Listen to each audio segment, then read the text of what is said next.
بسم اللہ والصلاة والسلام علی رسول اللہ وبعد۔ محترم ناظرین، السلام علیکم ورحمۃ اللہ وبرکاتہ۔ جب اطباء، معالجین اور سائنسداں کسی بیماری کی دوا ڈھونڈنے سے عاجز ہوتے ہیں اور انہیں کچھ سمجھ میں نہیں آتا کہ اب کیا کیا جائے، تو مذہب سے تعلق رکھنے والے افراد اس کے علاج کے لیے مذہب کا سہارا لیتے ہیں۔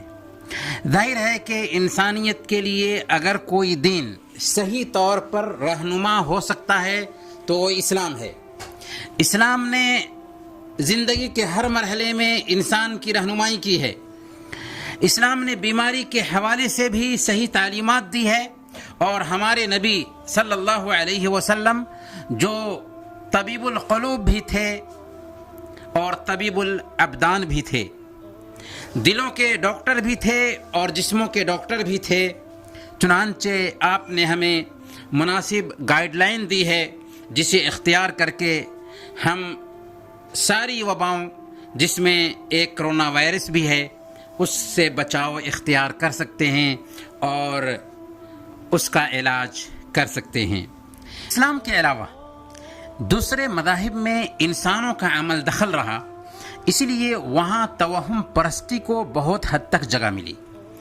کرونا وائرس سے بچاؤ کے حوالے سے دوسرے مذاہب میں اس توہم پرستی کا اثر بہت دیکھنے کو ملتا ہے۔ چنانچہ وہ کرونا وائرس سے بچاؤ کے لیے عجیب عجیب طرح کا کام کرتے ہیں۔ کبھی تالی، تھالی اور گھنٹی بجانے کا اہتمام ہوتا ہے، کبھی موم بتی اور دیا جلانے کی دعوت دی جاتی ہے، کبھی گائے کے پیشاب اور گوبر میں کرونا وائرس کا علاج ڈھونڈا جاتا ہے، کہیں کرونا وائرس کو ڈانٹ پھٹکار لگایا جاتا ہے اور جلا دینے کی دھمکی دی جاتی ہے، اور کہیں چلا کر کے گو کرونا کے نعرے لگائے جاتے ہیں۔ ہمیں اس سے کوئی سروکار نہیں کہ دوسرے مذہب کے لوگ کیا کرتے ہیں، کیونکہ ہمیں اسلام کی پاکیزہ تعلیمات کو اپنانا ہے، اور یہیں پر ہمیں اسلام کی عظمت سمجھ میں آتی ہے کہ اسلام نے ہماری زندگی کے ہر سمت میں رہنمائی کی ہے، توہم پرستی سے ہمیں بچایا ہے۔ قرآن کریم نے کہا ثم جعلناک علی شریعۃ من الامر فاتبعها ولا تتبع اهواء الذین لا يعلمون، پھر ہم نے آپ کو روشن شریعت پر گامزن کیا ہے، لہذا آپ اس کی تابعداری کیجئے اور ان لوگوں کی خواہشات کے پیچھے مت چلیے جو جانتے نہیں ہیں۔ ہمیں اپنے دین پر چلنا ہے، اپنے دین کو اپنانا ہے اور اپنے دین کی تعلیمات کو فالو کرنا ہے۔ ہمارے لیے اس بات کی قطعاً گنجائش نہیں نکل سکتی کہ ہم سب کے ساتھ مل کر موم بتی اور دیا جلائیں، اور نہ ہی اس بات کی گنجائش نکل سکتی ہے کہ غیر قوموں کے طریقوں کو اپنائیں۔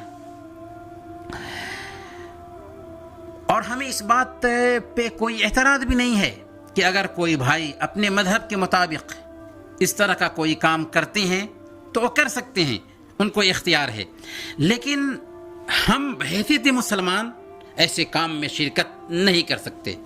پر افسوس اس وقت ہوتا ہے جب ہم مسلمانوں کے بیچ بھی دین کی صحیح رہنمائی نہ ہونے کی وجہ سے ایسی بہت ساری حرکتیں دیکھتے ہیں، ایسے بہت سارے کام دیکھتے ہیں جن کی شریعت میں کوئی اجازت نہیں ہے۔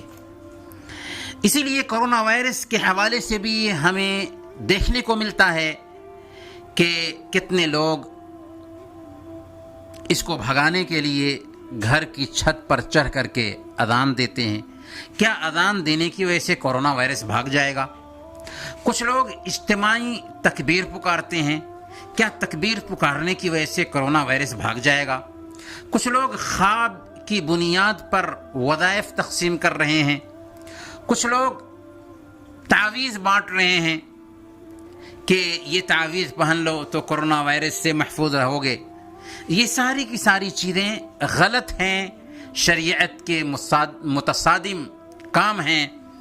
کچھ لوگ بچاؤ کے لیے اجتماعی ذکر کرنے کی دعوت دیتے ہیں، اور کچھ لوگ سوشل میڈیا پر بار بار لکھتے ہیں کہ 30 مرتبہ اللہ اکبر لکھو کورونا وائرس کو بھگانے کے لیے، تو 100 مرتبہ اللہ لکھو کورونا وائرس کو بھگانے کے لیے۔ یہ ساری باتیں شریعت کی روح سے مل نہیں کھاتی۔ ہماری شریعت ایک جامع شریعت ہے جس نے زندگی کے ہر مرحلے میں ہماری رہنمائی کی ہے۔ اگر ہم شریعت سے ہٹ کر کے بیماری سے بچاؤ کا کوئی بھی طریقہ ڈھونڈیں گے نا تو ہمیں منہ کی کھانا ہوگی۔ ہم دنیا میں ذلیل ہوں گے اور آخرت میں بھی ذلیل ہوں گے۔ اس لیے ہمیں چاہیے کہ شریعت کو فالو کریں اور اللہ کے غضب کو دعوت دینے والے کاموں سے بچیں، یعنی بدعات سے بچیں۔